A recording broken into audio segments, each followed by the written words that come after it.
It ends with us by Colleen Hoover. For my father, who tried his very best not to be his worst. And for my mother, who made sure we never saw him at his worst. Chapter 5. Ryle was correct. It only took a few days for my ankle to feel good enough that I could walk on it again. I waited a full week before attempting to leave my apartment, though. The last thing I need is to re-injure it. Of course, the first place I went was to my floral shop. Elisa was there when I arrived today, and to say I was shocked when I walked through the front doors is an understatement. It looked like a totally different building than the one I bought. There's still a ton of work that needs to be done, but she and Marshall had gotten rid of all the stuff we marked as trash. Everything else had been organized into piles. The windows had been washed, the floors had been mopped. She even had the area where I planned to put an office cleaned out. I helped her for a few hours today, but she wouldn't let me do much that required walking at first, so I mostly drew out plans for the store. We picked out paint colors and set a goal date to open the store that's approximately 54 days from now. After she left, I spent the next few hours doing all the stuff she wouldn't let me do while she was there. It felt good to be back. But Jesus Christ, I'm tired, which is why I'm debating on whether or not to get up from the couch and answer the knock at my front door.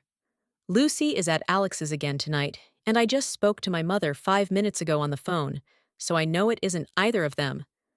I walk to the door and check the peephole before opening it. I don't recognize him at first, because his head is down, but then he looks up and to the right, and my heart freaks the hell out. What is he doing here?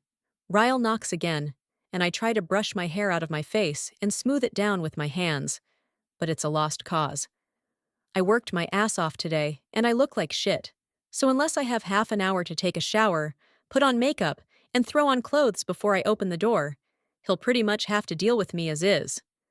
I open the door, and his immediate reaction confuses me. Jesus Christ, he says, dropping his head against my doorframe. He's panting like he's been working out, and that's when I notice that he doesn't look to be any more rested or clean than I am.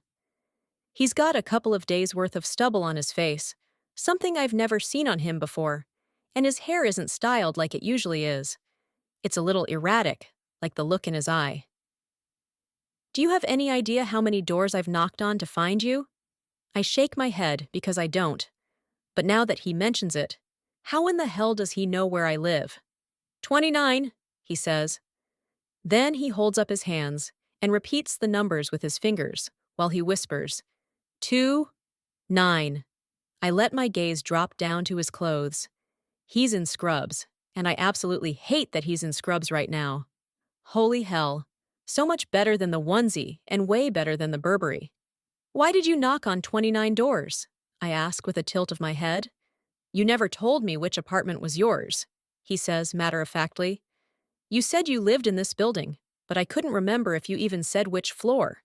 And for the record, I almost started with the 3rd floor. I would have been here an hour ago if I went with my gut instinct. Why are you here? He runs his hands down his face and then points over my shoulder. Can I come in? I glance over my shoulder and then open the door farther. I guess, if you tell me what you want. He walks inside and I close the door behind us. He glances around, wearing his stupid hot scrubs, and puts his hands on his hips as he faces me. He looks a little disappointed, but I'm not sure if it's in me or himself. There's a really big naked truth coming, okay? He says. Brace yourself. I fold my arms over my chest and watch as he inhales a breath, preparing to speak. These next couple of months are the most important months in my entire career. I have to be focused.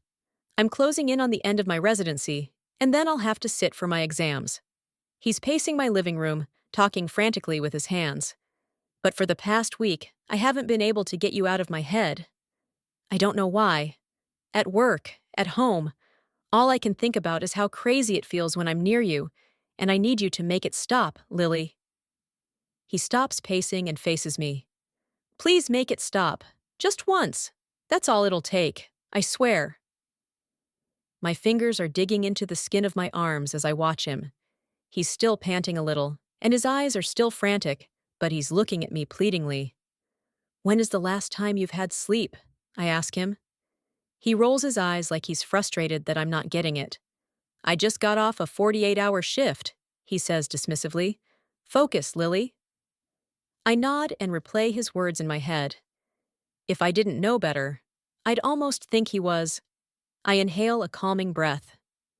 Ryle, I say carefully, did you seriously just knock on 29 doors so you could tell me that the thought of me is making your life hell, and I should have sex with you so that you'll never have to think of me again?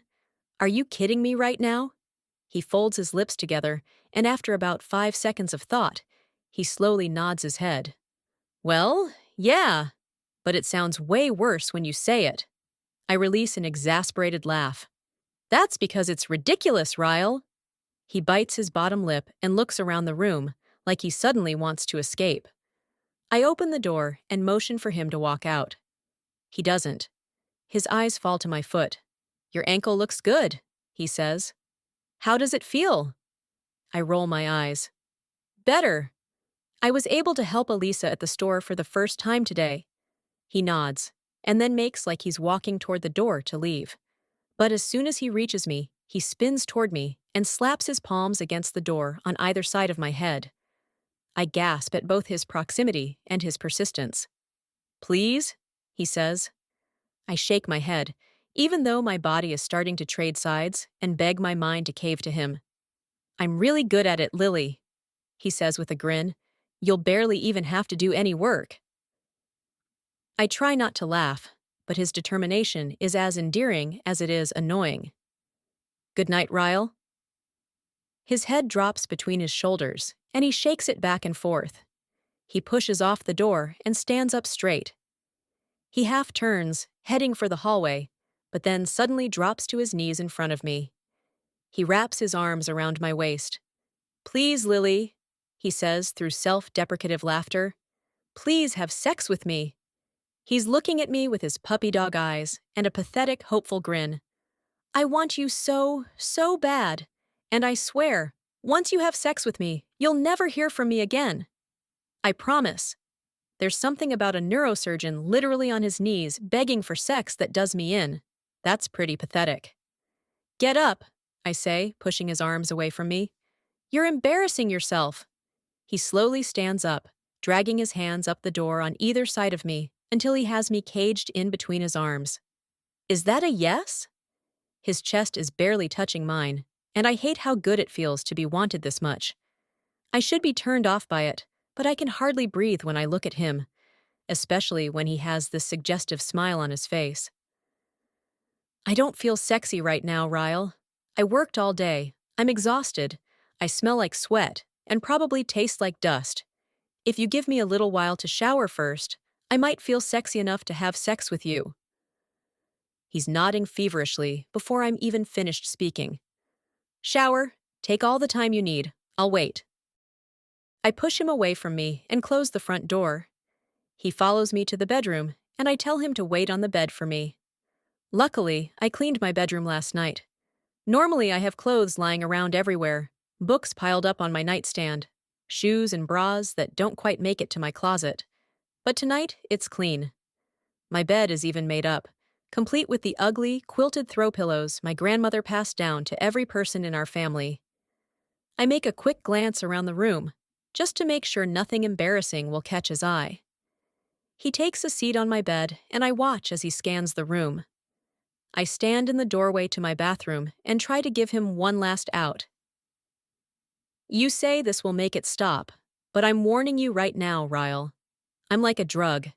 If you have sex with me tonight, it's only going to make things worse for you. But once is all you're getting. I refuse to become one of the many girls you used to— How did you word it that night? Satisfy your needs? He leans back on his elbows. You aren't that kind of girl, Lily, and I'm not the kind of guy who needs someone more than once. We have nothing to worry about. I close the door behind me, wondering how in the hell this guy talked me into this. It's the scrubs. The scrubs are my weakness. It has nothing to do with him. I wonder if there's a way he could leave them on during the sex. I've never taken more than half an hour to get ready, but it's almost an hour before I'm finished in the bathroom. I shaved more parts of me than was probably necessary, and then spent a good 20 minutes having a freakout and had to talk myself out of opening the door and telling him to leave.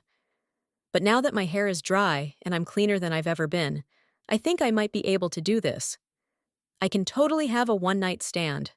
I'm 23 years old. I open the door, and he's still there on my bed. I'm a little disappointed to see that his scrub top is on the floor, but I don't see his pants, so he must still be wearing them. He's under the covers, though, so I can't tell. I close the door behind me and wait for him to roll over and look at me, but he doesn't. I take a few steps closer, and that's when I notice he's snoring.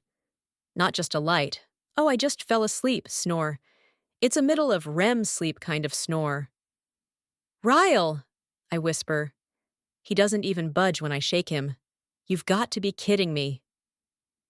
I drop down onto the bed, not even caring if I wake him. I just spent an entire hour getting ready for him, after busting my ass today, and this is how he treats this night? I can't be mad at him, though, especially seeing how peaceful he looks. I can't imagine working a 48-hour shift. Plus, my bed is really comfortable. It's so comfortable, it could make a person fall right back to sleep after a full night of rest. I should have warned him about that.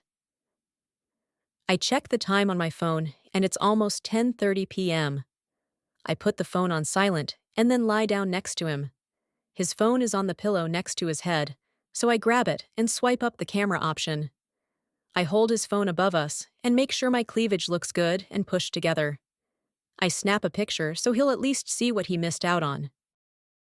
I turn off the light and laugh to myself, because I'm falling asleep next to a half-naked man that I've never even kissed. I can feel his fingers trailing up my arm before I even open my eyes. I force back a tired smile and pretend I'm still sleeping. His fingers trail over my shoulder and stop at my collarbone, just before they reach my neck. I have a small tattoo there that I got in college. It's a simple outline of a heart that's slightly open at the top. I can feel his fingers circle around the tattoo, and then he leans forward and presses his lips against it. I squeeze my eyes shut even tighter. "Lily," he whispers, wrapping an arm around my waist. I moan a little, trying to wake up, and then roll onto my back so that I can look up at him. When I open my eyes, he's staring down at me. I can tell by the way the sunlight shines through my windows and across his face that it's not even 7 a.m. yet. I'm the most despicable man you've ever met. Am I right? I laugh and nod a little. "Pretty damn close." He smiles and then brushes my hair off my face. He leans forward and presses his lips to my forehead, and I hate that he just did that. Now I'll be the one plagued with sleepless nights, because I want to put this memory on repeat. "I have to go," he says. "I'm really late, but 1, I'm sorry. 2, I'll never do this again. This is the last you'll hear from me, I promise. And 3, I'm really sorry. You have no idea." I force a smile, but I want to frown because I absolutely hated his number 2.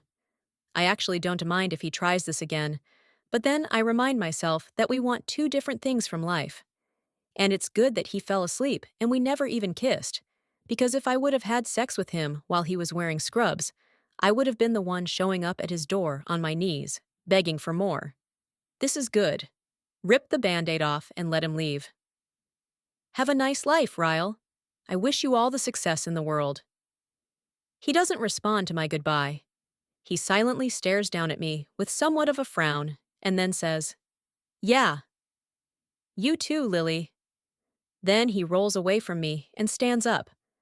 I can't even look at him right now, so I roll onto my side so that my back is to him. I listen as he puts his shoes on and then reaches for his phone. There's a long pause before he moves again, and I know it's because he was staring at me. I squeeze my eyes shut until I hear the slam of the front door. My face immediately grows warm, and I refuse to allow myself to mope. I force myself off the bed. I have work to do. I can't be upset that I'm not enough to make a guy want to remap all of his life goals. Besides, I have my own life goals to worry about now, and I'm really excited about them. So much so that I really don't have time for a guy in my life anyway. No time, nope, busy girl here. I am a brave and bold businesswoman with zero fucks to give for men in scrubs.